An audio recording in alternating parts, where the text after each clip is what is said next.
प्रायोजक हैं गोल्डी मसाले। करता हूं कि आप इस रिपोर्ट शेयर करेंगे अगर आप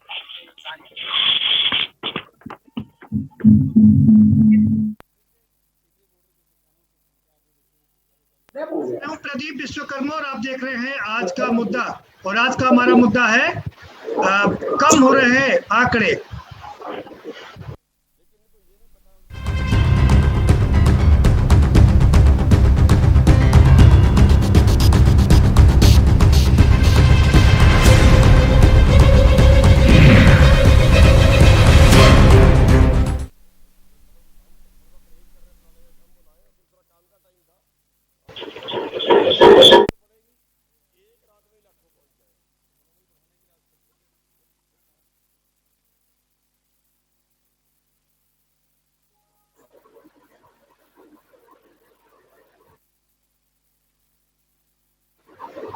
कम हो रहे हैं लगातार आंकड़े और इसकी वजह क्या है? क्या जांचें कम हो रही हैं या आप चुनाव कम हो रहा है?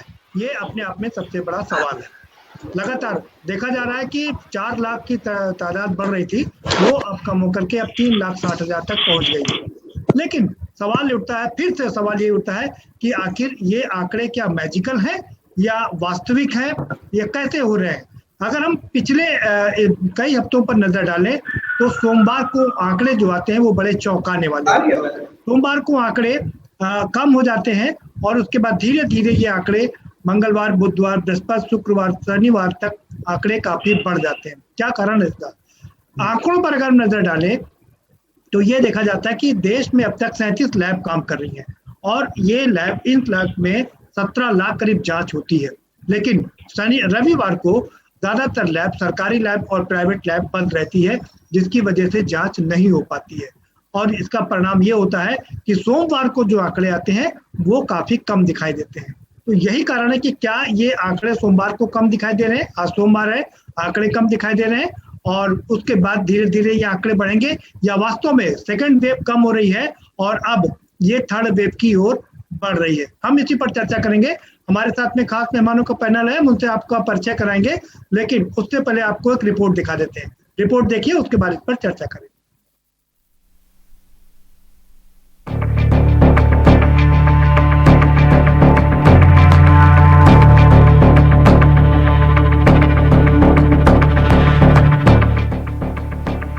उत्तर प्रदेश में कोरोना संक्रमण कुछ कम होता नजर आ रहा है।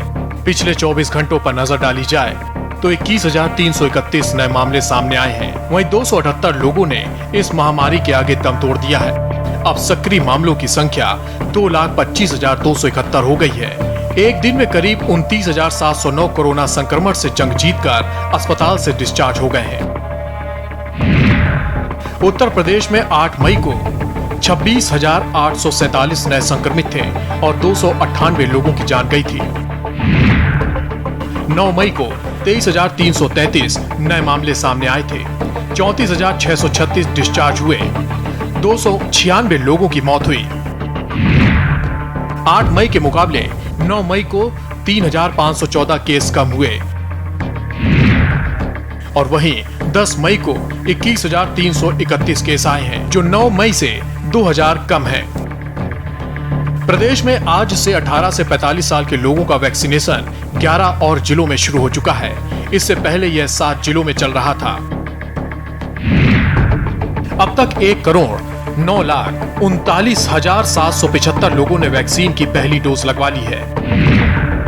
वहीं 27,85,013 लोगों ने वैक्सीन की दूसरी डोज ली है। अफसरों की लापरवाही ने यूपी की जो दुर्दशा की, उसे सुधारने के लिए खुद सीएम योगी एक्शन में आ चुके हैं।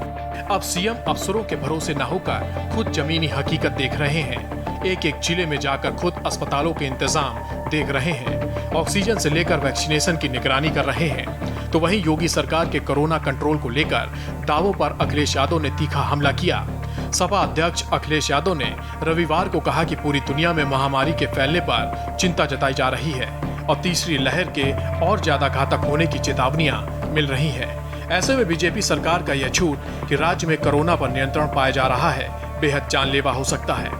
यूपी में कई जगह से टेस्टिंग नहीं होने या टेस्टिंग कम होने की भी शिकायतें मिल रही हैं। ऐसे में बड़ा सवाल है कि क्या वाकई यूपी में कोरोना का संक्रमण घटा है या एक बार फिर अधिकारी कागजों पर आंकड़ों की बाजीगरी कर सीएम को गलत रिपोर्ट दे रहे हैं। ये बड़ा मुद्दा है। स्पेशल डेस्क के न्यूज इंडिया।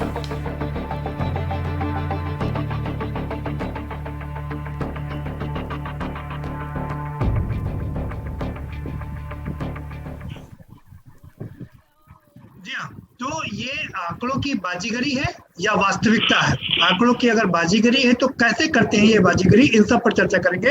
हमारे साथ में मेहमानों का पैनल है, हम उनसे अपना परिचय करा देते हैं। डॉक्टर ए के शुक्ला हमारे साथ में जुड़ चुके हैं, पूर्व सीएमओ है। बहुत स्वागत है डॉक्टर साहब आपका। हमारे साथ में राघवेंद्र जी जुड़ चुके हैं, भारतीय जनता पार्टी के प्रवक्ता है। बहुत स्वागत है राघवेंद्र जी आपका। जी नमस्कार। जुड़े हुए साथ में कांग्रेस के वरिष्ठ प्रवक्ता है, आपका भी बहुत स्वागत है। और हमारे साथ में आर.ए. उस्मानी साहब भी जुड़ चुके हैं। उस्मानी साहब समाजवादी पार्टी के बहुत वरिष्ठ प्रवक्ता हैं, आपका भी बहुत स्वागत है। डॉक्टर ए के शुक्ला साहब, सीधा आपका रुख करूंगा। क्या है ये जो आंकड़े कम आते हैं वो आंकड़े फर्जी हैं, वास्तविक है, या कैसे मानते हैं आप इनको? आंकड़ों की जहाँ तक बात है, हमारे सामने अगर पूरी पिक्चर आए, कितने जांच हुई, कितने पॉजिटिव हुए, निगेटिव हुए, तब उन आंकड़ों पर हम लोग अपनी राय दे सकते हैं। एक आंकड़े आते हैं, ये नहीं बताया जाता कितनी जांचें हुई, कितने पॉजिटिव आए, कितने निगेटिव आए। दूसरी बात ये है कि जो अस्पतालों की स्थिति है, रोजाना रिपोर्ट्स आ रही है, मरीजों में भीड़ है, प्रॉब्लम है दवा की, ऑक्सीजन की, कहीं ना कहीं प्रॉब्लम। आज भी मैं देख रहा था कुछ सांसद या माननीय मंत्रियों ने भी माननीय मुख्यमंत्री जी को पत्र लिखा है और अस्पतालों में होने वाले सुविधाओं के बारे में कहा है। तो कहीं ना कहीं कुछ ऐसी है तो या जो सरकारी सेवाएं जनता तक नहीं पहुंच पा रही है, कहीं ना कहीं कोई ना कोई कमी है जरूर। और दूसरी बात जो मैं महसूस कर रहा हूँ, मैं कुछ समाज में रह रहा हूँ, एक अजीब सा भय का माहौल व्याप्त हो गया है पूरे समाज। कोई किसी से मिलता नहीं, घर के बाहर निकलता नहीं, डरे हुए हैं लोग, एक अदृश्य भय से लोग व्याप्त हैं। तो मैं समझता हूँ सरकारों का ये भी दायित्व होता है कि जो भय लोगों के बीच में है उसको दूर करें, और हमारे राजनेताओं को भी अवश्य क्षेत्र में जाए, लोगों से संपर्क करें और उनसे कहें कि आप लोग घबराए नहीं, हम आपके साथ। जहाँ तक आंकड़ों की बात आपने पूछी, मैं फिर कहूँगा जब पूरी पिक्चर सामने आए, कितनी जांचें हुई, कितने पॉजिटिव कितने निगेटिव आए, कंपेरेटिव चार्ट बने, पिछले हफ्ते कितनी जांचें हुई, कितने निगेटिव आए, और किस एरिया में जांचें हुई, ये भी डिपेंड करता है। अगर पॉपुलेटेड एरिया में हो तो वहाँ ज्यादा पॉजिटिव आए। अगर आप किसी बड़ी कॉलोनी में जाते हैं, जैसे गोमतीनगर, अलीगंज, इस तरीके से जहाँ दूर दूर मकान है, तो रहन सहन में फर्क है, तो वहाँ पे ज्यादा जांचें होंगी लेकिन पॉजिटिविटी कम होगी। इस चीजों में विचार करने के बाद ही इसमें मैं कोई राय नहीं देना चाहता कि आंकड़े फर्जी है नहीं फर्जी है, लेकिन पूरी पिक्चर हमारे सामने नहीं। राघवेंद्र जी, आपके पास जी ये जो आंकड़े कम आ रहे हैं, आपके हिसाब से क्या कि कोरोना की लहर कम हो रही है या सरकार की कोशिशें हैं वो कामयाब हो रही हैं, अब मरीज कम आ रहे हैं? देखिए, सरकार तो पहले दिन से कोरोना से लड़ाई लड़ने के लिए पूरी संकल्पित थी, ईमानदारी से लड़ रही थी। हमारे माननीय उत्तर प्रदेश के मुख्यमंत्री योगी आदित्यनाथ बीच में संक्रमण से पीड़ित हो गए थे, तो हमें लगता है उस समय थोड़ी सी अस्थिरता का दौर चला था। जैसे योगी आदित्यनाथ जी स्वस्थ हुए, उस दिन से वो सड़कों पर है, लगातार अस्पतालों का निरीक्षण कर रहे हैं। मॉनिटरिंग टीम उन्होंने 9 सदस्यीय बनाई, अपनी 11 सदस्यीय बन करके, और लगातार सड़कों पर है। और ऑक्सीजन की supply 64 oxygen tanker with GPS system लगातार जो ऑक्सीजन सप्लाई कर रहे हैं पूरे उत्तर प्रदेश में। दवाओं की कमी कहीं नहीं हो रही है। आज जो है ऑक्सीजन, आज मैंने देखा ऑक्सीजन लगभग सबको व्यवस्थित रूप से मिल रही है। अगर व्यक्ति जाता है तो 10 मिनट इंतजार करने के बाद उसको ऑक्सीजन सिलेंडर भर जाता है। तो ईमानदारी से ये कहा जाए पिछले 1 सप्ताह के जो आंकड़े हैं वो लगातार उसमें गिरावट आ रही है। 35,000 जो केस थे 1 सप्ताह पहले हमारे 1 सप्ताह में आते थे, आज का आंकड़ा हमें लगता है 22,000 का है। तो 8,000 के जो आंकड़े में गिरावट आई है और लगातार ये गिरावट चल रही है प्रदीप जी, ऐसा नहीं है। ये जो है हमारी उत्तर प्रदेश की सरकार और केंद्र सरकार की दृढ़ इच्छा शक्ति का परिणाम है और योगी आदित्यनाथ जी की ईमानदारी का परिणाम है, जो ईमानदारी से इसमें संघर्ष कर रहे हैं। 1 करोड़ टीकों का ऑर्डर हमारे उत्तर प्रदेश के मुख्यमंत्री दे चुके हैं। इस समय वैक्सीनेशन चल रहा है। वर्तमान में लगभग 2.5 से 2.5 करोड़ के बीच में टीकाकरण हो चुका है और जो है 6 करोड़ टेस्ट हमारे हो चुके हैं 800 सेंटरों में। तो ईमानदारी से उत्तर प्रदेश का प्रयास चल रहा है और लगातार ये गिरावट चलती रहेगी आगे आने वाले। जी गजराज जी, क्या कहेंगे, क्या आप सहमत हैं जो राघवेंद्र जी आंकड़े प्रस्तुत कर रहे हैं? देखिए, राघवेंद्र जी हमारे बड़े सम्मानित विद्वान प्रवक्ता हैं भाजपा। मेरा भी 38 सालों का राजनीतिक जीवन गुजरा है पूरे समय में। 8 बार चुनाव लड़ चुका हूँ, बिल्कुल जमीन के ऊपर का काम करने वाले व्यक्ति हूँ। 4 बार जीता हुई हूँ, 4 बार हारा भी हूँ। लेकिन जो हालात इस समय में हैं, राघवेंद्र जी जिन हालात को दोहरा रहे हैं, पहले तो मैं राघवेंद्र जी से ये कहना चाहूंगा, चुनाव कराने की कोई आवश्यकता नहीं थी। चुनाव की वजह से ये सारे हालात पैदा हो गए हैं और जो आंकड़े वो शो कर रहे हैं, आंकड़े तो हमेशा चाहे कोई भी हुकूमत रही है, इस हुकूमत में तो और भी ज्यादा फर्जी आंकड़े दिखाते हैं। फर्जी तो बहुत ज्यादा होती है, कम दिखाए जाते हैं। लेकिन जो बीमारी का जो दौर चल रहा है, मैं भगवान की साक्षी मान के कहता हूँ, अगर आज भी हम राजनीति करेंगे इन मौतों के ऊपर, तो भगवान अल्लाह ताला किसी को माफ नहीं करेगा, चाहे विपक्ष के लोग हो चाहे सरकारी लोग हो। भगवान किसी भी दूर को माफ नहीं करेगा। उन गरीब लोगों की हालत देखिएगा। अभी मुझे टेलीफोन आया, दोपहर को भर्ती कराया, उसको सांस लेने में दिक्कत हो रही थी, गैस की कमी हुई, डेथ हो गई। मालूम पड़ा कि उन्होंने बताया था उसकी डेथ हो गई, आपके गांव का आदमी था। जिसके घर से आदमी विदा होता है उसके बारे में सोचिए। ये फर्जी आंकड़े देने से कोई फायदा नहीं है। हमें शुरुआत में गैस नहीं मिल पाई, जो आप अपने इंजेक्शन लगा रहे थे वो इंजेक्शन अस्पतालों से निकल करके फर्जी अपने जाने लगा, 30,000 रुपए में बिकने लगा। लोगों को जो साफ सुथरा पानी है उसका भर करके इंजेक्शन लगाया जाने लगा। ये प्रशासन अगर फेल नहीं है, सरकार फेल नहीं है, तो क्या कह पाएंगे हम? क्यों छिपाने की कोशिश करते हैं? क्यों नहीं पकड़े जा रहे हैं ये लोग? क्यों इन लोगों के खिलाफ FIR दर्ज हो रही है? अगर ये फर्जी इंजेक्शन बाजार में गए हैं, इसकी सतह पे चले गए, कैसे CMO के यहाँ से निकल करके चले गए? आज हम दुखी है, पीड़ित हैं। अगर आज भी हम ये राजनीति करेंगे तो भगवान कभी किसी दूर को माफ नहीं करेगा। चाहे योगी जी हो, चाहे मोदी जी हो, चाहे कोई भी पार्टी का मुखिया है, मन पीड़ित है, मन द्रवित है पूरी तरह से हम लोगों का भी। ठीक है गजराज जी, जब हम टेलीफोन पर सुनते हैं, जब हमारा मन इतना दुखी है, तो अस्पताल में देखने में क्या हालत हम लोगों की होगी, आप खुद महसूस कर सकते हैं इस बात को। जो ये आंकड़े दिखाए जा रहे हैं, मेरी राय में ये आंकड़े बिल्कुल सही नहीं है। इन आंकड़ों में कहीं ना कहीं कमी जरूर है। और मैं कहना चाहता हूँ अपने मित्र से कि भगवान से दुआ करता हूँ कि आपके परिवार में आपके तमाम लोग, रिश्तेदार, नजदीकी लोग सब स्वस्थ रहे जी। ठीक है गजराज जी, हमारे घर में कोई ऐसा पीड़ित व्यक्ति होता है तो हम सोचे कि हमारे मन पे क्या गुजरेगी। आज आदमी को दवाई नहीं मिल रही है, अस्पताल में भर्ती होने के लिए जगह नहीं है उसको। गजराज जी ठीक है, आपकी बात हो गई, दोबारा से आपके पास आऊंगा। कोई जगह नहीं मिल पा रही, आप उनकी दुर्दशा देखिए क्या हालत है। गजराज जी आपकी बात आहत है इस सारे मामले से। जी जी ठीक है, बहुत आहत है, पूरा देश आहत है, इस बात में कोई शक नहीं है। आएंगे आपके पास दोबारा से। अरे घंटा बजाते, घड़ियाल बजाने से, मोमबत्ती जलाने से, टॉर्च की लौटी जलाने से क्या ये ठीक हो रहा है? अरे दूसरे मुल्कों को हमारे यहाँ के लोग मर रहे हैं। कभी सोचने की कोशिश की? ठीक है, मोदी जी बना रहे, PM हाउस बनाने की क्या जरूरत थी? उस पैसे को लगाना होती है तो सरकार को। ठीक है, पार्लियामेंट बनाने की क्या जरूरत थी? इतना जो अरबों रुपया लगा रहे हैं आप उसमें। पार्लियामेंट ठीक है, मोदी जी का हाउस ठीक है, क्या देना चाहते हैं मोदी जी? ठीक है गजराज जी आपकी बात हो गई। बंद होता है तुम करके। गजराज जी बात हो गई, दोबारा से आपके पास आएंगे। भगवान से दुआ करते हैं कि कभी कोई आपके परिवार में कोई इस तरह का व्यक्ति ना हो। ठीक है गजराज जी, आपकी बात हो गई, आएंगे। उस्मानी साहब, आप क्या कहेंगे कि ये आंकड़े वास्तविक रूप से घट रहे हैं या गलत आंकड़े प्रस्तुत किए जा रहे हैं? और अगर गलत प्रस्तुत किए जा रहे हैं तो किस तरह से हो रहा है? आपकी क्या पहली प्रतिक्रिया है? विश्वकर्मा जी जो कोरोना जो है वो अपना भयंकर रूप ले चुका है और अभी तक शहरों में था, शहरों से गांव की तरफ पलायन कर गया और सरकार जो है वो मृत्यु दर को छुपा रही है, आंकड़ों को छुपा रही है। जो आपके मीडिया के माध्यम से जो सूचनाएं आ रही हैं, जो आपका भैंसा कुंड का जो सौदाग्रह है, जो आपके जितने घाट है जहां जहां शवों को जलाया जा रहा है, बलिया की खबरें आ रही हैं, गोरखपुर की खबरें आ रही हैं, बरेली की खबरें आ रही हैं, लखीमपुर खीरी की खबरें आ रही हैं, सैकड़ों की तादाद में लोग मर रहे हैं। लेकिन ये सरकार में बैठे लोग, चाहे केंद्र की सरकार हो चाहे उत्तर प्रदेश की सरकार हो, उसको इनके मरने से कोई लेना देना नहीं है। इससे पहले भी आप डिबेट कर चुके हैं।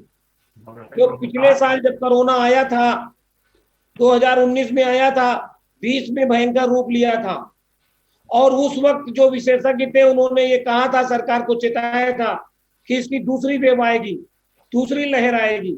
और ये जब दूसरी लहर आई है तो जो पिछली लहर में जो लोग मर रहे थे कम मरे, इस लहर में बहुत ज्यादा लोग मर गए। और आज तो स्थिति ये है कि ना तो राजनेता बचे हैं, ना वकील बचे हैं, ना पत्रकार बचे हैं। हम तो मतलब इतनी हृदय विदारक घटनाएं हैं। मैं जब भी फेसबुक या व्हाट्सएप खोलता हूं, सिवाय अपनों के मरने की खबरें नहीं आ रही है। 13 मौजूदा विधायक जो हैं वो काल के गाल में समा गए हैं। जज खत्म हो रहे हैं, बड़े बड़े पत्रकार खत्म हो रहे हैं। जो पत्रकार जो डिबेट पिछले कोरोना काल में जो लोग डिबेट करते थे, जोर जोर चिल्लाते थे, जमाती कहाँ छिपो, जमाती कहाँ छिपो, निकल के बाहर आओ, वो लोग भी काल के गाल में समा गए। तो आज स्थिति बहुत भयंकर है। ना तो ऑक्सीजन है, ना तो बेड है। ठीक है उस्मानी साहब, है भाई ये तो रोज ये हम लोग रोज इस बात पर बात कर रहे हैं। इनको पूछा था आंकड़े का ख्याल आपको क्या आंकड़े गलत है। आंकड़े विश्वकर्मा जी, आंकड़े गलत प्रस्तुत किए जा रहे हैं। गलत है जरा बता दीजिए। इनको छुपाया जा रहा है। कैसे छुपाया? सरकार जो है वो देखिए, जो ये कोरोना की लहर है, ये लखनऊ से होते हुए लखीमपुर खीरी, शाहजहांपुर, सीतापुर, बरेली, गोरखपुर सब जगह फैल गई। तो उसके बाद अब गांव में पहुंच गई। अब गांव में जो जांच का सिस्टम है वो जो जांचें नहीं हो पा रही लोगों। ठीक है अब जांच करने की व्यवस्था ही नहीं है। हाँ ठीक है, जांच नहीं हो पा रही, इसकी वजह से केसेस कम आ रहे हैं। आपकी बात हो गई पूरी जी, बहुत ज्यादा हो रही है, हो गई बात आपकी हो गई। अगर इनको देखिए, इनको भगवान माफ नहीं करेगा। अरे किसी को नहीं ये करेगा। सोच रहे हैं कि जो ये बैठ करके बात हो गई आपकी, आपका समय समाप्त हो गया। आएंगे दोबारा से आपका रुख करूंगा। उस्मानी साहब बचेंगे, उस्मानी साहब चले गए। ठीक है अहमद साहब चले गए। अरे ठीक है, तमाम बड़े बड़े राजनेता चले गए हैं, बचेंगे नहीं। उस्मानी साहब आपके पास आएंगे दोबारा से। Doctor A K. शुक्ला साहब, आप कह रहे हैं कि जब तक पूरे आंकड़े ना आए, पूरी चीजें ना आए, इसका पता नहीं चल सकता कि सरकार कर रही कि नहीं कर रही। भाई जहाँ पूरे आंकड़े तो आ रहे हैं ना सर, कि इतने टेस्ट किए गए, इतने पॉजिटिव पाए गए, इतने लोग डिस्चार्ज हुए और इतने पॉजिटिव अभी हैं, तो आंकड़े तो पूरे आ रहे हैं ना। देखिए, मैं कहना चाहूँ विश्वकर्मा जी, हम लोग सरकार, रेडियो, टेलीविजन इस सब पर विश्वास करते हैं। रेडियो को पहले दूरदर्शन का आकाशवाणी कहा जाता था, समझा जाता था आकाशवाणी एक देववाणी, जो कहा जाएगा सच कहा जाएगा। लेकिन संदेह तब उत्पन्न होता है जब पिछले दिनों पार्लियामेंट में पूछा गया कितने लोग कोरोना में डॉक्टर्स, स्टाफ नर्सेज या कोरोना वायरस की डेथ हुई, तो जवाब आया हमारे पास कोई आंकड़ा नहीं है। चाहे संभव कि कोई आंकड़ा न हो। इस तरह किसान आंदोलन का हुआ, कहा हमारे पास कितने मरे, कोई आंकड़ा नहीं है। इसलिए लोगों के मन में संदेह उत्पन्न होता है कि जब इतनी मौतें हुई, डॉक्टर्स मरे, शुरू में डॉक्टर पर फूल बरसाया गया हवाई जहाज से, लेकिन जब उनके परिवार वाले दुखी हुए, उनकी मौतें हुई, तो उनके साथ उनका नाम बताने को लोग तैयार नहीं। ये इसलिए आंकड़ों पर संदेह होता है। मैं आंकड़ों पर संदेह नहीं करता। नहीं आंकड़ों पर संदेह होता है, ठीक है। Doctor A K. शुक्ला सर, क्या उनके पास जो लोग जान दे रहे हैं कोरोना की लड़ाई में, उनके आंकड़े भी नहीं है। उनके मन में जरा सी संवेदना नहीं है कि बता दें कि हम उनकी मौत हुई, डॉक्टर की मौत हुई, स्टाफ नर्स की मौत हुई, हम उनके साथ हैं, उनके साथ खड़े हैं। Doctor A K. शुक्ला साहब, सवाल सुन लीजिए। सवाल ये है कि जो हम अगर स्टेटिस्टिक्स पर नजर डालें तो हर संडे को, मंडे को जब आंकड़े आते हैं तो उसमें काफी कम दिखाई देते हैं और उसके बाद ये धीरे धीरे ग्रेजुअली बढ़ते हैं। Tuesday, Wednesday, Thursday, Friday, Saturday तक आते आते आंकड़े काफी आगे बढ़ जाते हैं। क्या एक शुक्ला साहब सवाल पूरा सुन लीजिए। क्या ये मामला, शुक्ला सर, मामला ये है कि संडे को क्या लैब बंद रहती हैं, इसीलिए चूंकि जांच ज्यादा नहीं हो पाती है, इसीलिए सोमवार को आंकड़े कम आते हैं? देखिए, सरकारी लैब बंद नहीं होती, सरकारी लैब अस्पतालों में बराबर चलती है। नहीं, प्राइवेट लैब तो बंद रहती है सर ना। प्राइवेट वास्तविकता ये है कि जो हमारे अस्पताल कर्मी है, ज्यादातर संविदा के कर्मी जी, वो कुछ काम करते हैं, कुछ छुट्टी चले जाते हैं। मैं खुद ही कुछ संस्थान चलाता हूँ। हमारे बहुत से वर्कर्स के घर वाले आने से मना कर देते हैं कि आप ड्यूटी मत करिए, आप घर आइए, आपको इन्फेक्शन हो जाए। हो सकता है स्टाफ की कमी हो, छुट्टियों में लोग चले जाते हो, और सैटरडे संडे छुट्टी अक्सर रहती है अस्पतालों में, तो कुछ आंकड़े कम हो जाते हैं। लेकिन इसमें मैं कोई आधिकारिक बयान नहीं देना चाहता कि सरकार को खुद ही चाहिए कि इस तरीके के आंकड़े दे जिस पे लोगों को भरोसा हो। जी, मैंने 2-3 बातें बताई कि जो डॉक्टर्स नहीं आपको जो सरकार आंकड़े दे रही है, डॉक्टर ए.के. शुक्ला साहब, जो सरकार आंकड़े दे रही है उस पर आपको एतबार क्यों नहीं होता है? नहीं, मुझे एतबार है, एतबार न करने को प्रश्न नहीं है, लेकिन कुछ दिनों में आंकड़े कम हो जाते हैं, बढ़ जाते हैं। वास्तविकता में अस्पतालों की स्थिति मैं भी देख रहा हूँ। अस्पतालों में ज्यादातर चिकित्सक संविदा पर हैं, कुछ चिकित्सक रिटायर होने के बाद रख लिए गए हैं, वो सब 60, 65, 67 साल के हैं। मैं खुद जानता हूँ बहुत से लोग पूरे मनोयोग के कार्य नहीं कर पाते, अपनी उम्र के कारण, बीमारी के कारण। इस सबको भी देखना चाहिए। खाली इस बात से जितने डॉक्टर संविदा पर काम कर रहे हैं, काम नहीं चलने वाला। ठीक है, अस्पतालों का निरीक्षण होना चाहिए, जो ड्यूटी पर है पूरी तरह काम करें। जो कर्मचारी हैं, संविदा कर्मी रुचि से काम नहीं ले रहे, ये मेरा अपना ऑब्जर्वेशन। नहीं, आप डॉक्टर साहब मुझे ये बता दीजिए, हम देश के आंकड़ों पर नजर डालें तो 4 लाख से घट करके वो 3,60,000 पर आ गए हैं। उत्तर प्रदेश पर नजर डालें तो 36,000 से घट करके 28,000 पर आ गए हैं। इसको क्या मानते हैं आप? देखिए, लॉकडाउन लगाया है, लोगों का मूवमेंट कम हुआ है, तो ये भी संभावना है सकता है आंकड़े कम हो। लेकिन अभी मैं दूरदर्शन पर देख रहा था खबर कि तमाम लाशें बनारस में बह के आ गई हैं। ये कहा जा रहा है कि साहब ये बिहार सरकार कह रही है यूपी से बह के आ रही है। तो इस तरह आपस में संबंध कैसे भी नहीं है। बिहार सरकार उत्तर प्रदेश सरकार पर आरोप लगा रही है कि लाशें उत्तर प्रदेश बाहर आई है। इस पर कम से कम सरकार को स्टैंड लेना चाहिए कि भाई ये लाशें हमारे आगे नहीं है जी। कोई तरीका होना चाहिए। भाई जनता तो वही देख रही जो टीवी में दिखाया जा रहा है, अखबारों में आ रहा है, लाशें मिल रही हैं, इसमें कोई दो राय नहीं है। 50,000 लाशें अभी एसडीएम साहब बता रहे थे बनारस में कि लाशें बह के आ रही हैं, उनका संस्कार करा रहे हैं। ठीक है शुक्ला सर, बने रहिए हमारे साथ। स्पष्ट करने के जैसे बनारस में तमाम संख्या में लाशें गंगा में बह के आ रही। जी, उन्होंने ये कह के टाल दिया कि साहब ये बिहार से बह के आ रही जी। बिहार सरकार का कहना हमारे यहाँ के नहीं, तो लाशें कहाँ से आ गई? तो कहीं ना कहीं आंकड़ों में कुछ ना कुछ पारदर्शिता होनी चाहिए। ठीक है सर, आएंगे आपके पास में।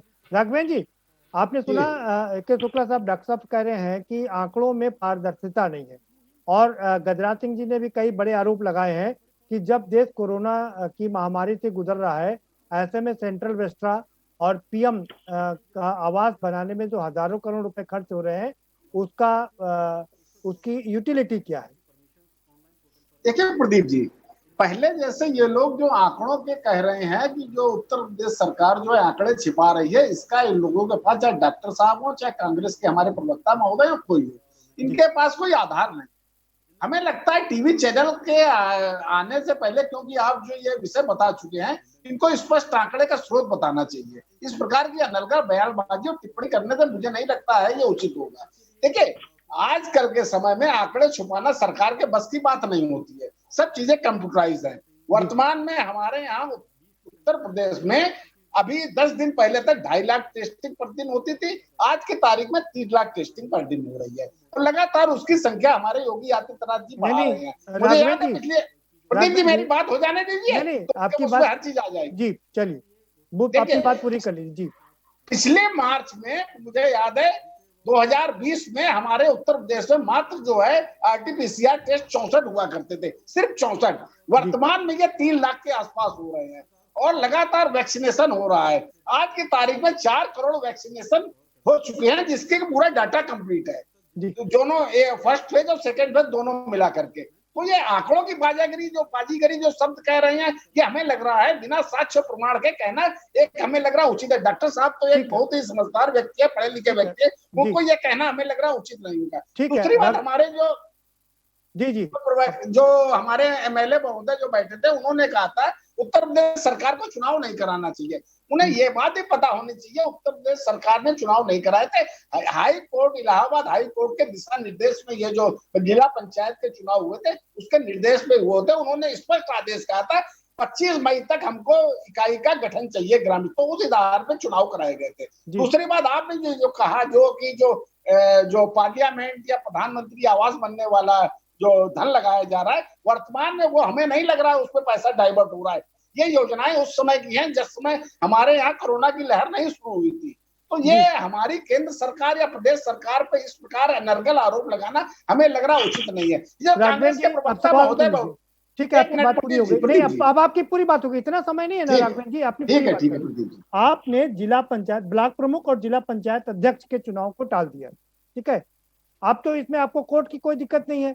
सवाल बार बार यही उठता है, आऊंगा आपके पास पंडित साहब, सवाल बार बार यही उठता है कि आपने हाई कोर्ट के आदेश के आड़ में ये चुनाव करवा दिए और जिसका खामियाजा अब गांव में कोरोना की बढ़ती रफ्तार से भुगतना पड़ रहा है। जब आपने पहले चुनाव करा दिए तो अब चुनाव रोकने की क्या बात है? अब क्यों रोक दिया चुनाव आपने? देखिए, पिछला चुनाव हुआ था हाई कोर्ट के आदेश पे हुआ था। उन्होंने कहा था ग्राम प्रधान तक के चुनाव हमें कराने हैं, 25 अप्रैल तक हमें गठन चाहिए, 25 मई तक। तो हमारी सरकार ने उसके कार्यान्वयन किया उस विषय का। तो देखिए, दूसरी बात जो है जान भी और जहान भी, हमारी सरकार ने पूरा प्रयास किया कि इनका बचत किया जाए।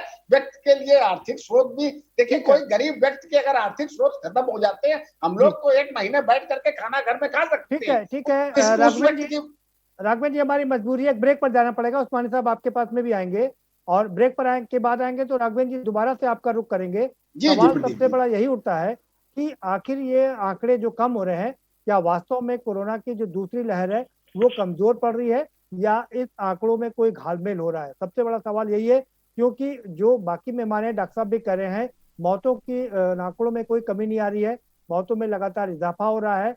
यहाँ से डेड बॉडीज बह के जा रही, तो बिहार वाले कह रहे हैं ये हमारी नहीं है, ये उत्तर प्रदेश की है, और उत्तर प्रदेश कह रहा है ये हमारी नहीं है। और ये भी दावा किया जा रहा है कि ज्यादातर 100 दागरों में लाशें जलाई जा रही हैं, ज्यादा से ज्यादा लाशें जलाई जा रही हैं।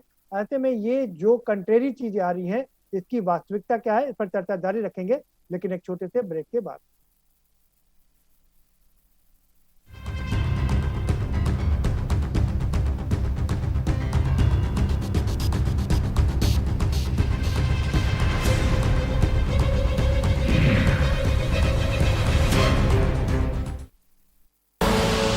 आप देख रहे हैं के न्यूज, खबरों का सारथी।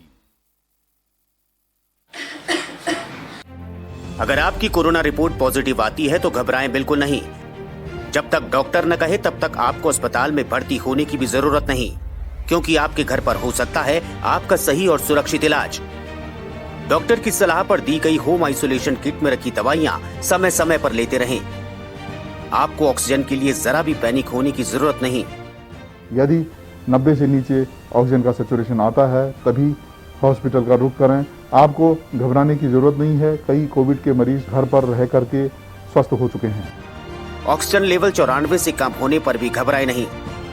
आप घर बैठे www.esanjeevaniopd.in पर डॉक्टर से सलाह ले सकते हैं या हेल्पलाइन 104 पर कॉल कर सकते हैं। याद रखें, अधिकतर कोरोना संक्रमित लोग घर पर ही ठीक होते जा रहे हैं। अपना हौसला बनाए रखें। कोरोना को है हराना तो बिल्कुल नहीं है घबराना। जुबान के लिए उड़ चला गैरों की ज़मीं पर, खुशबू अपने पन की ढूंढता। दूर कितना भी जा, इस जुबान से दूर ना जा पाओगे। विमल, बोलो जुबान केसरी। और खुशबू में झूम के भाई लेके आए गोल्डी मसाले, खुशबू और स्वाद ऐसा तो रिश्तों में गुस्सा कैसा। नवनिर्वाचित ग्राम प्रधान करणपाल सिंह, ग्राम पंचायत सोन, ब्लॉक गोवर्धन, जिला मथुरा को भारी मतों से विजयी बनाने पर समस्त ग्रामवासियों और क्षेत्रवासियों को हार्दिक बधाई एवं शुभकामनाएं, साथ ही साथ ईद की मुबारकबाद। आप देख रहे हैं के न्यूज, खबरों का सारथी।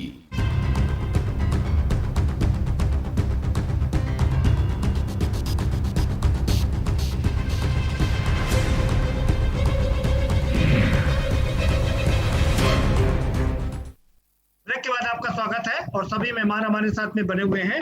हम फिर से एक बार रुक करेंगे राघवेन जी का। राघवेन जी, कई चीजें निकल के आ रही है कि जिस तरह से डॉक्टर ए.के. शुक्ला साहब ने कहा कि डेड बॉडीज यहाँ से बह के जा रही है, बिहार वाले उसको लेने से मना कर रहे हैं। देखिए, हो सकता है डेड बॉडी किसी अन्य प्रदेश से आ रही हो, इसमें कुछ भी हो सकता है। ये बिना किसी तथ्य के ये बात कहना हमें लग रहा अतिशयोक्ति होगी और गलत होगा कि ये डेड बॉडी उत्तर प्रदेश की ही है। ठीक है, देखिए राघवेन जी, छोटा छोटा आंसर चाहेंगे क्योंकि आगे भी बढ़ना है, तमाम सवाल है। सवाल नंबर 2 ये है, आपने कहा कि उत्तर प्रदेश में 4 करोड़ वैक्सीनेशन हो गया। जब अमेरिका और इंग्लैंड जैसे देश, यूरोप के तमाम देशों ने 100% वैक्सीनेशन करके अपने आप को इस महामारी से बचा लिया, ऐसे में गजराज जी ने जो सवाल खड़ा किया कि विदेशों में हमने 80 कंट्रीज में अपनी वैक्सीन दे दी, लेकिन हमारे यहाँ वैक्सीन अभी 15 करोड़ लोगों को ही लगी, पूरे देश की मैं बात कर रहा हूँ। पहली डोज ही 15 करोड़ लगी है, जबकि हमको 200 डोज चाहिए वैक्सीन की, डबल डोज अगर हम मिला के करें तो आपको अंदाजा है कि कितने समय में पूरा कर पाएंगे हम इसको? देखिए, वर्तमान में जैसे आपने एक बार पहले कही कि हम लोगों ने विदेशों में दे दी, देखिए ये जो होते हैं एक अंतरराष्ट्रीय समझौते भी होते हैं, तो उनके तहत जो कंपनियां अंतरराष्ट्रीय समझौते अमेरिका कभी नहीं मानता। वो कहता है कि अमेरिकन फर्स्ट सबसे पहले, और दूसरे देश भी कहते हैं वो अपने कंट्री को फर्स्ट मानते हैं। हम अपने लोगों की जान जोखिम में डाल के, अपने लोगों को मौत के मुंह में ढकेल के दूसरों की जान बचा रहे हैं। क्या यही है फॉरेन पॉलिसी? नहीं, देखिए प्रदीप जी, मेरी बात पूरी हो जाने दीजिए तो हमें लग रहा सब बातें आ जाती हैं। देखिए, हम लोगों ने वैक्सीन दी विदेशों में, वो जो है WHO की गाइडलाइन थी और पूरे समझौते थे, तो उसका हमें लाभ कितना हो रहा है? पूरा जो है वैश्विक संगठन जो है हमारी जो है ईमानदारी से मदद करने को आमादा है। पूरे विश्व से हमको तमाम तरीके के उपकरण, तमाम तरीके की दवाएं, ऑक्सीजन कंटेनर, तमाम चीजें हमको उपलब्ध हो रही हैं। विश्व में सबसे ज्यादा इस समय जो है हमारी आबादी है, तो स्वाभाविक रूप से पीड़ित भी हम ही लोग होंगे। तो विश्व के सभी देश हमारी जो है ईमानदारी से मदद कर रहे हैं। तो देखिए, गिव एंड टेक का फार्मूला होता है वैश्विक स्तर पे भी। तो बात ठीक है, आप मुझे ये राघवेन जी जरा मुझे ये फार्मूला समझा दीजिए कि 100 करोड़, हम 130 करोड़ की ना बात करें, 100 करोड़ को कम से कम वैक्सीनेशन का डोज देना है, तो ये 100 करोड़ डबल डोज देना है, तो 200 करोड़ हमको डोज चाहिए। ये हम कब तक पूरा कर पाएंगे? क्या कुछ अंदाजा है आपको? हमारी जो है केंद्र सरकार ईमानदारी से प्रयास कर रही है। देखिए, जो 1 करोड़ पर डे जो है जो वैक्सीन जो उपलब्ध है, वो अपने देश में जो दोनों है, क्या नाम है, और स्पुतनिक 1 भी आ रही है। तो आने वाले समय में विश्व में बहुत सी ऐसी जो वैक्सीन है वो हमारे देश में आ जाएंगे। हमें लगता है आगे आने वाले 4 महीने में। राघवेन जी, अगर हम आप ही के आंकड़ों की बात माने, 1 करोड़ पर डे लग रही है। वैसे तो तमाम सेंटर पर ये खबर आ रही कि वैक्सीन नहीं है और वहां पर लोग वैक्सीन लगवाने वाले वापस जा रहे हैं। हम आप ही का आंकड़ा माने कि 1 करोड़ वैक्सीन लग रही है, तो भी कम से कम अभी 85 दिन लगेंगे। 85 दिन का मतलब करीब 3 महीने लगेंगे पहला डोज देने में, और उसके बाद अगला डोज देने में कम से कम 4 महीने, 7 महीने, 8 महीने लगेंगे पूरे डबल डोज देने में। आपको अंदाजा है? प्रदीप जी, हम आज की तारीख में बता रहे हैं जो उपलब्धता है 1 करोड़ पर डे की है। आगे आने वाले समय में इसकी बढ़त भी होगी, तो विदेशों से बहुत दूसरी वैक्सीनें भी आ रही हैं जी, इसकी इनमें भी संख्या की बढ़ोतरी होगी और दूसरी वैक्सीनें भी आ रही हैं, वो भी लगाई जाएंगी। ठीक है, ठीक है। गजराज जी, आपके पास पूरा समय है, आप राघवेन जी से अपने सवाल पूछ सकते हैं जी। एक एक करके पूछिएगा, हम जवाब देंगे पूरा। राघवेन जी, हमारे भाई जो हैं सत्ता पक्ष के लोग हैं, इन्हें तो अपनी बात रखनी ही है। आज जो सीएम साहब अपनी बात रख रहे हैं, आज वो उनके अंडर में नहीं है और वो रिटायर हो चुके हैं। उनकी अंतरात्मा भी बोलती है कि उन्होंने सही बात को कहने की कोशिश की है।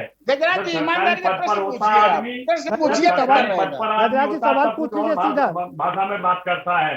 मैं कहता हूँ कि आपने 18 साल वालों को 1 मई से वैक्सीन लगाने की बात कही थी, 18 साल से ऊपर वालों के लिए। आज आपके 10 दिन बीत चुके हैं, आपने अभी तक उन्होंने कुछ भी देने की कोशिश नहीं की है।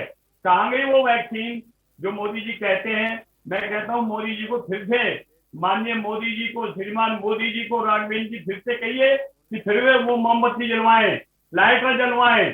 अरे सवाल पूछिए उसी से भला हो जाए। राघवेंद्र जी, वैक्सीन को लेकर आप वैक्सीन वगैरह काम में आए, उनका वही टोटका काम देखिए आ जाएगा। गजराज जी का एक प्रश्न है, वो ये कह रहे हैं कब तक झूठ बोलते रहोगे? भगवान से डरिए, भगवान माफ नहीं करेगा, अल्लाह ताला माफ अरे नहीं आप करेगा। बताइए आप किस लोगों दल को से हम आपका तो संबंध कहते है? हैं। आपका दल हाँ। क्या काम कर रहा है? मुझे लगता नहीं, है नहीं, आप ये बिल्कुल बताइए नहीं। आपका अरे नेता क्या विपक्ष कर रहा के है? लोग क्या कर आप लोग सकते तो हैं? चद्दर ओढ़ के क्या सो कर रहे सकते हैं हैं, बहुत विपक्ष हो के गई लोग? आपकी सुनवाई। आप झूठ ये बोलते बताइए हो। उत्तर आप प्रदेश में जब मायावती जी ने झूठे, कोई एक आप काम जब बता दीजिए मुख्यमंत्री वैक्सीन झूठे, के उसमें हित में और किया आप हो। भी झूठे हो। आप लोग सिर्फ भगवान सरकारों कभी को आपको गाली माफ देने नहीं के अलावा करेगा। कुछ नहीं करते हैं। झूठ बोल रहे हमारी हैं सरकार आप बिल्कुल। ईमानदारी से काम कर झूठे रही है, आगे दे रहे हैं वैक्सीनेशन कर सारे रही है, इसमें। टीकाकरण कर रही है। आप झूठे लोग सिर्फ आगे दे छिद्र रहे निवेशन हैं। करते हैं। आपके ये बात खून भूल में गए है, सामान्य सर्दी आपके जुकाम की DNA बात में नहीं है, है। ये एक झूठ महामारी है। आपके गजराज जी, DNA एक में महामारी है। है, इसको उस तरीके से निपटना चाहिए। महामारी आप से क्या निपट बात रहे करते हैं? अरे बेवजह शर्म पेशेंट नहीं मर के आती आरोप आपको? लगा रहे हैं, आपके तो प्रधानमंत्री मर्जियों जी कहते शर्म घूम नहीं रहे है। हैं। भाई आपके तथ्यों मुख्यमंत्री बात को करिए, शर्म सुनी नहीं है। जाएगी। आप खाली अनर्गल बता आरोप करके मत लगाइए। बीमारी दूर कर आप रहे एक हैं। बहुत बुजुर्ग मोमबत्ती व्यक्ति जला हैं, करके बात दूर कर करने रहे से हैं। पहले कम से कम आज ये लोगों को सोचिए दवाई क्या बोल नहीं रहे है हैं। और आप 3 आपने बार कह के दिया विधायक भी रह कि चुके हैं, दूसरे लोग कम से कम तथ्यात्मक बातें किया क्या करिए। समझौता है? अपने घर का इलाज हो नहीं रहा, दूसरे के घर में झांक रहे हैं आप। प्रदीप जी, क्या बात की है? समझ में नहीं आता है। नहीं आती आपको ये कहने में। गजराज जी, भगवान से एक एक डरिए करके कहीं ना सवाल कहीं आप। पूछिए। नहीं, इमोशनल मत हो, ये ठीक बात है कि इमोशनल नहीं है, ये झूठ बोलते हैं, झूठ बोलने के अलावा इनके पास और कुछ नहीं सवाल है। आपको अरे यार सच- सच क्या है आप बताइए। हम झूठ बोलते हैं, मान लेते हैं। सच आप बताइए क्या वो सच है?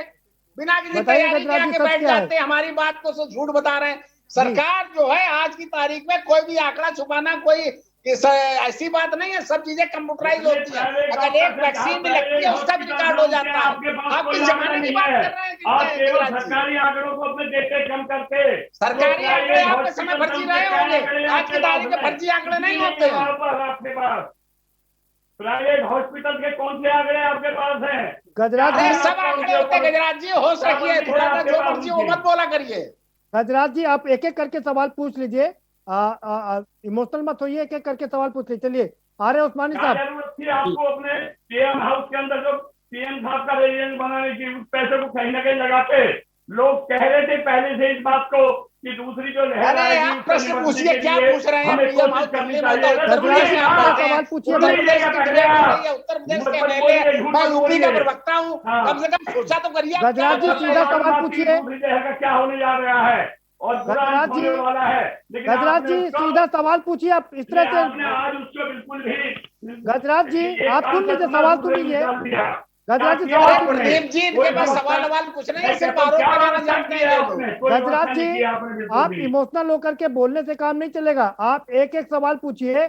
आपके सवाल का जवाब देने के लिए राघवेंद्र सिंह जी तैयार हैं। आप सवाल पूछिए।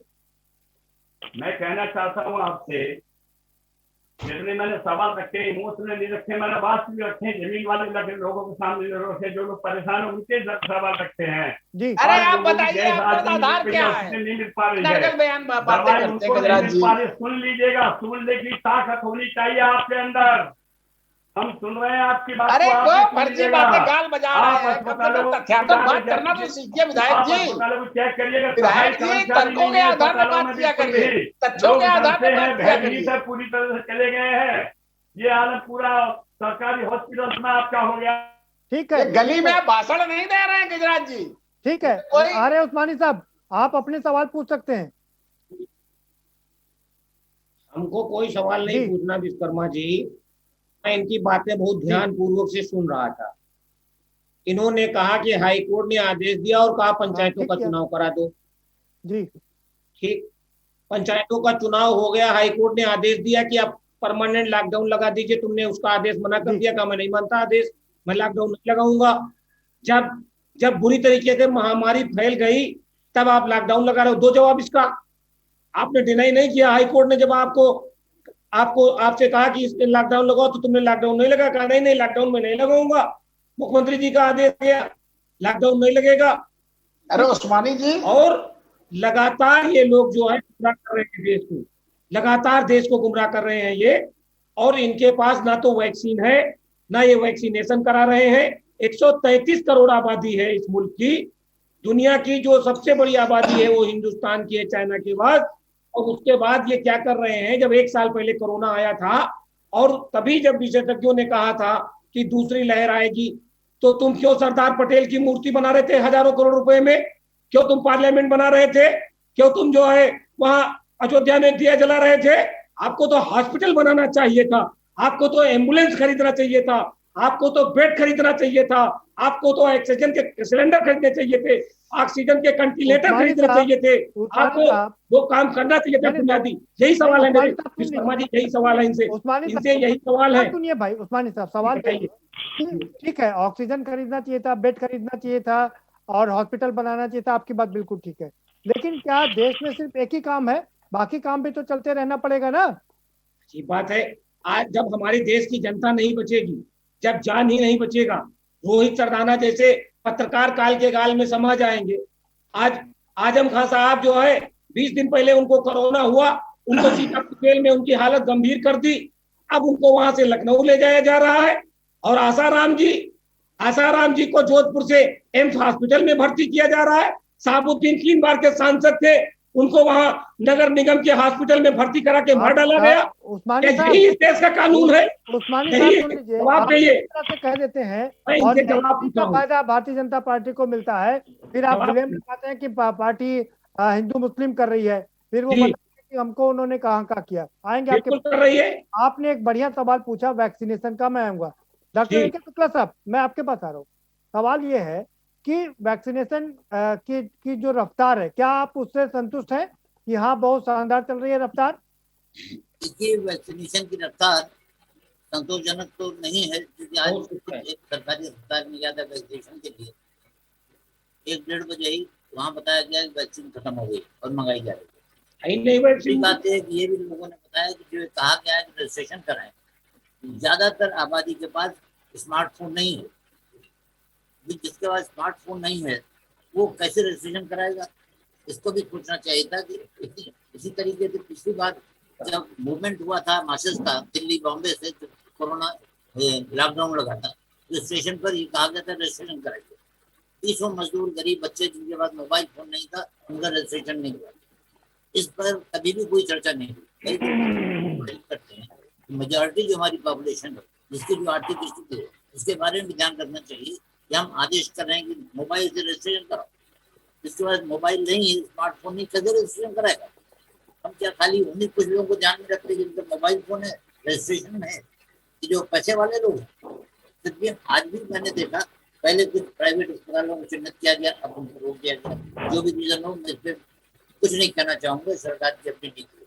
लेकिन जितने सरकारी अस्पताल है उसमें अगर 24 घंटे चक्कर हो, काउंटर बढ़ाएगा, तो ऐसा नहीं जगह कार्य हो सकता है।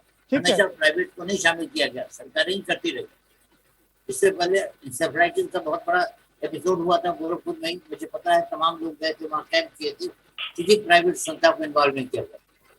ठीक है, एक शुक्ला साहब जवाब ले लेते हैं, राघवेंद्र जी से सवाल ले लेते हैं। राघवेंद्र जी, प्रदीप जी, एक तो बड़ी बात यह है कि जो 14 साल के ऊपर के लोगों का वैक्सीनेशन शुरू किया गया है, रजिस्ट्रेशन को लेकर के सवाल खड़े हो रहे हैं।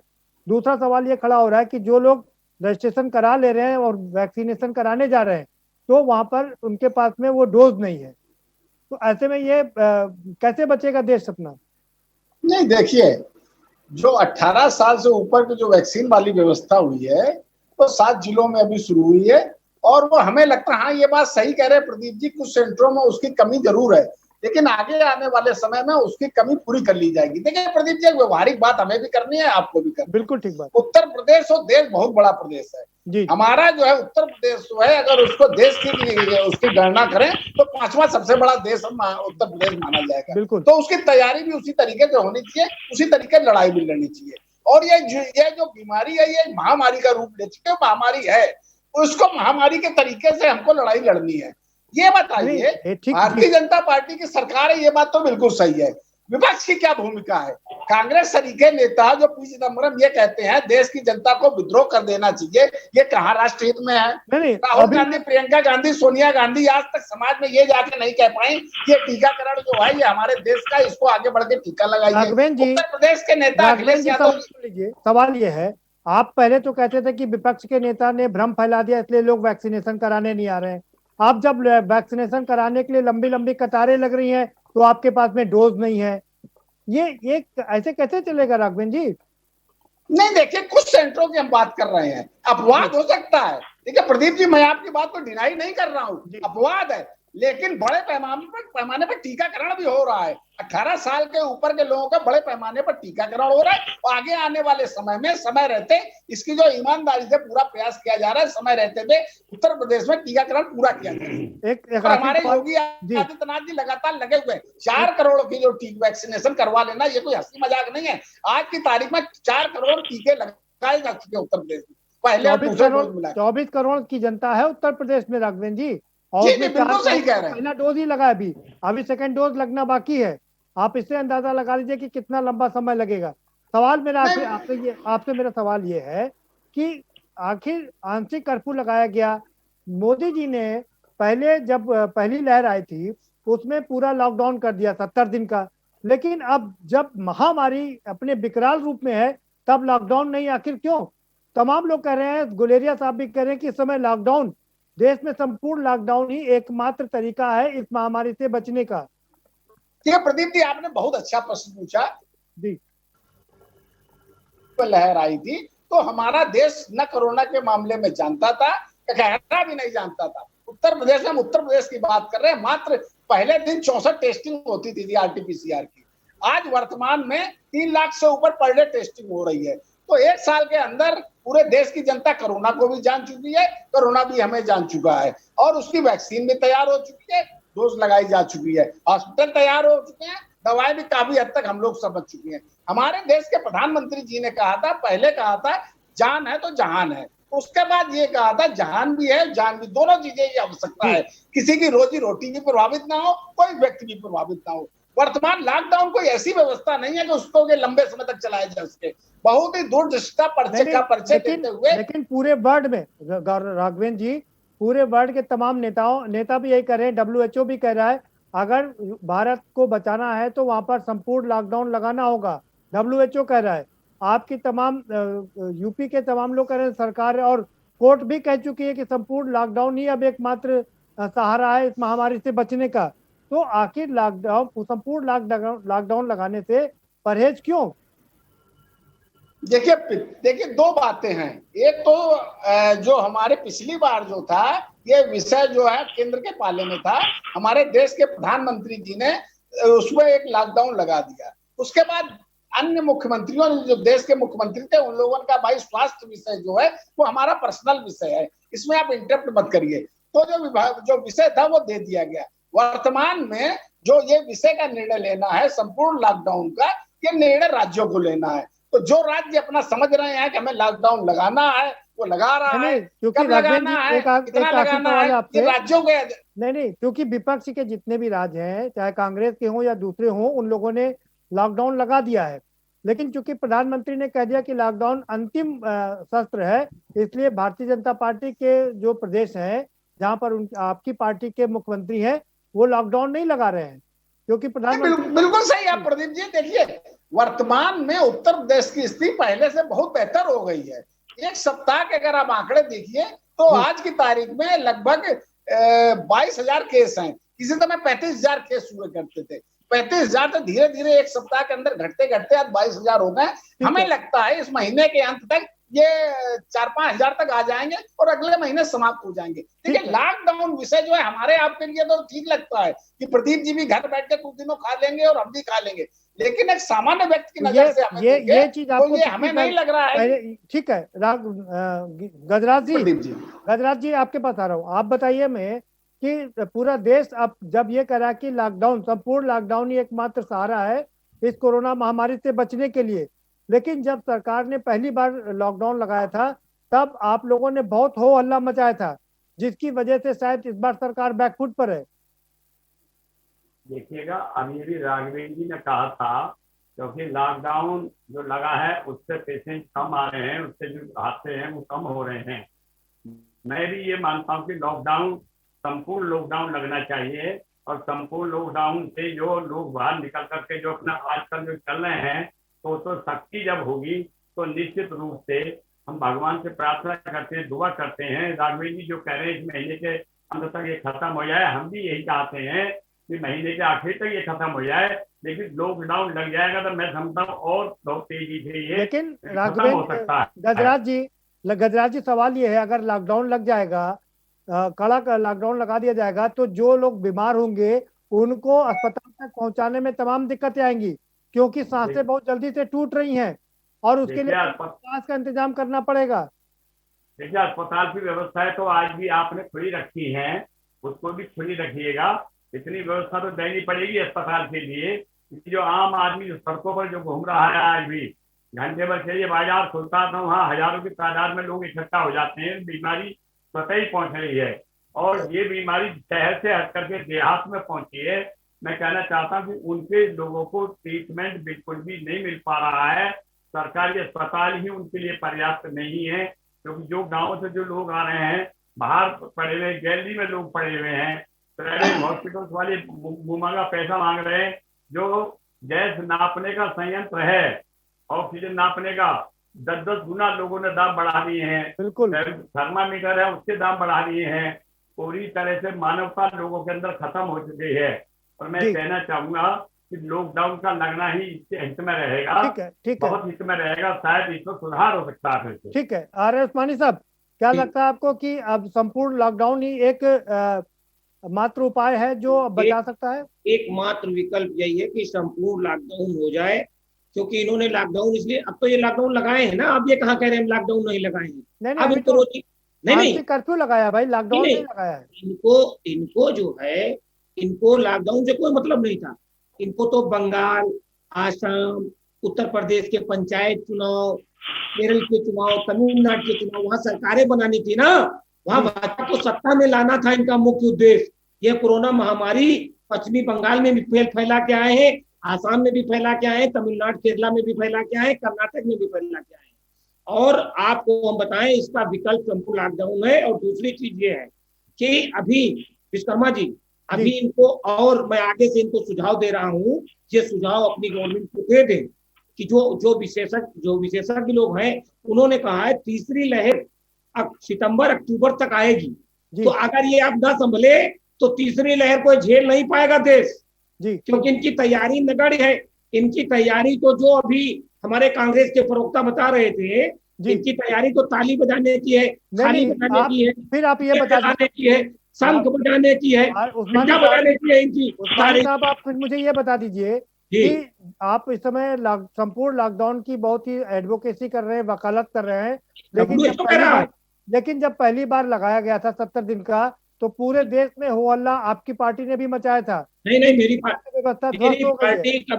मेरी पार्टी ने हमेशा, जो हमारी पार्टी ने एम्बुलेंस दिए थे, जो अस्पताल बनाए थे, जो दवाएं उपलब्ध कराई थी, जो एक्सरे मशीनें उपलब्ध कराई थी, वही आज काम कर रहे हैं। इन्होंने कहीं कोई एक अस्पताल बनाया, उसका नाम लॉकडाउन की बात कर लेते हैं जरा। इन्होंने, आपने पहली बार जब लॉकडाउन लगाया था प्रधानमंत्री जी ने, तब आपकी पार्टी ने हो हल्ला क्यों मचाया था? नहीं मचाया था हल्ला, हमारी पार्टी तो कह रही है। अरे आप क्या तो अभी कह रहे थे ये भारतीय जनता पार्टी की वैक्सीन हम नहीं लगवाएंगे, और तो छोड़िए, ये बताइए समाज में आकर आपके अखिलेश जी ने ये कहा कि वैक्सीन लगवाइए। आपका वैक्सीन, आप ये बताइए, आप क्या आप भी जो राजनीतिक दल के कार्यकर्ता, आप लोगों ने कितनी सेवा की समाज में, छिद्रान्वेषण किया है। आपका वैक्सीन में कब विश्वास? आप लोग एक काम बता दीजिए, आप लोगों ने क्या उत्तर प्रदेश में किया है? छिद्रान्वेषण करने का काम किया है। अखिलेश यादव सिर्फ ये कहा करते थे, एक बड़ी वैक्सीन भाजपा की वैक्सीन है, मैं तो नहीं लगवाऊंगा, आज तक नहीं लगवाई है उन्होंने। और समाज में आप लोग क्या कर रहे हैं? मूर्ति बचा लेगी, आपकी कोई भूमिका है? वही बच्ची बचा लेगा कोरोना से तुमको, जो आप बना रहे हो। अरे आप लोग, जनता मर रही है, देश की जनता मर रही है। जब आपकी फैमिली के ऊपर, आपके परिवार के ऊपर, आपके देश के ऊपर कोई परेशानी आएगी, तब आपको दर्द जागेगा। जिसके घर के जवान बच्चे जा रहे हैं, आपने छोटे बच्चों के लिए क्या स्कीम बनाई है? उनके अभी तो 18 वर्ष के ऊपर के टीकाकरण को तो आप दे नहीं रहे हो। जो विशेषज्ञ है, जो WHO है, वो कह रहा है जो तीसरी लहर आएगी वो बच्चों पे अटैक करेगी। बच्चों के टीकाकरण के लिए आपने कोई स्कीम बनाई? बताइए, आपने कोई स्कीम बनाई हो बच्चों के टीकाकरण के लिए? अब आप आज तो लग जाइए। अरे उस्मानी जी, टीका भी बच्चों वाला आया नहीं है, उसकी तैयारी हमारे वैज्ञानिक कर रहे हैं। आपके वैज्ञानिक नहीं कर रहे हैं, देश के वैज्ञानिक कर रहे हैं। भारतीय जनता पार्टी हमारे देश हमसे अलग नहीं है उस्मानी जी, हमारा देश हम ही है, जला रहे हैं, हमसे अलग नहीं है उस्मानी जी। देश के वैज्ञानिक, आप जो खान बजाना बंद करिए, में निकल करके उस्मानी जी कोई काम करिए। ये बता दीजिए, आप लोगों ने अभी तक कोई 2 काम बता दीजिए क्या किया उत्तर प्रदेश में। आप ये बताइए, उत्तर प्रदेश में ये 2 महीनों में आप लोगों ने क्या किया है? सिर्फ सरकारी आलोचना की है, इसके अलावा कोई काम किया है क्या आपने? उस्मानी जी, आपके नेता तो ये कह रहे हैं कि भारतीय जनता पार्टी को वैक्सीन महीने लगा और अभी तक नहीं लगवाई है उस्मानी जी। इसके बारे में क्या जवाब है आपके पास? संवेदनहीन हो गए हो आप लोग। राजवीर जी, आपको बता रहा हूं। उस्मानी साहब रुकिए, उस्मानी साहब रुकिए, डॉक्टर ए के शुक्ला साहब के पास चलेंगे। डॉक्टर ए के शुक्ला साहब, समय कम है, आप क्या कहेंगे कि इस समय संपूर्ण लॉकडाउन ही एकमात्र उपाय है, और क्या आप सजेशन देना चाहेंगे एज ए डॉक्टर कि देश को और जनता को क्या करना चाहिए? लॉकडाउन ही एकमात्र उपाय है, लेकिन लॉकडाउन कुछ शर्तों के साथ होना चाहिए। जैसे पिछली बार लगा दिया गया, ये नहीं सोचा कि बॉम्बे में जो लोग हैं, दिल्ली में, कलकत्ता में अपने घर कैसे जाएंगे, फैक्ट्रियां बंद हो गई, खाना कहाँ से खाएंगे। ये संवेदनहीनता थी। अगर उनके खाने पीने की व्यवस्था है, ये लोग पहुँचाने की व्यवस्था की गई होती, सैकड़ों लोग नहीं मरते। दूसरी बात है, मैं सहमत हूँ ये श्री सिंह साहब से, जिन्होंने कहा कि हमारे वैज्ञानिक काम कर रहे हैं, लेकिन ये नहीं कर पाए कि ताली थाली बजाने का वैज्ञानिकों ने बताया था। अभी मैं कुछ नहीं कहना चाहता, आप लोग जो है खुद ही समझदार हैं, शासन में, सत्ता में, सब करें। दूसरी बात है, जो लोग जान दे रहे हैं उनके नाम भी आपने बताना चाहते। बहुत से चिकित्सक हमारे परिस्थिति जिनकी मौत हुई, अपने घर वाले परेशान। आपसे पूछा गया कितने लोग मरे, आपने कहा रिकॉर्ड नहीं है। कोई भी सरकारी आंकड़ों को अविश्वास नहीं करता। रेडियो की खबरों को आकाशवाणी कहा जाता था, लेकिन ये संदेश तब पैदा हुआ जब हम आपसे पूछ रहे हैं। डॉक्टर साहब, समय समाप्त हो गया हमारे पास में, आप समझते थे, बहुत शुक्रिया आप सभी ने, बहुत शुक्रिया चर्चा के लिए। कुल मिलाकर के मामला यही है कि अभी एक और आंकड़े कम हो रहे हैं, लेकिन वहीं तमाम लोग आरोप ये लगा रहे हैं कि आंकड़ों में हेराफेरी हो रही है, ये आंकड़े सही नहीं है। लेकिन सवाल ये है कि दूसरी लहर का जो पीक है, कुछ लोगों की अगर हम बात करें तो ये है कि 30 तारीख को वो पीक निकल चुकी है और अब धीरे धीरे इसमें गिरावट दर्ज की जा रही है, और 20 मई तक आते आते काफी हद तक इसमें और गिरावट दर्ज की जाएगी। 30 तारीख तक काफी हद तक इसको कंट्रोल कर लिया जाएगा। लेकिन सबसे बड़ा सवाल वैक्सीन को लेकर के कि आखिर देश में 100% वैक्सीनेशन कब होगा? क्या जिस रफ्तार से वैक्सीनेशन चल रहा है उस तरह से अगर वैक्सीनेशन होगा तो क्या देश की आबादी को वैक्सीनेशन कर पाया जाएगा? ये अपने आप में सबसे बड़ा सवाल है। फिलहाल इस कार्यक्रम में इतना ही, आप हमें दीजिए इजाजत और बाकी खबरों के लिए देखते रहिए के न्यूज़।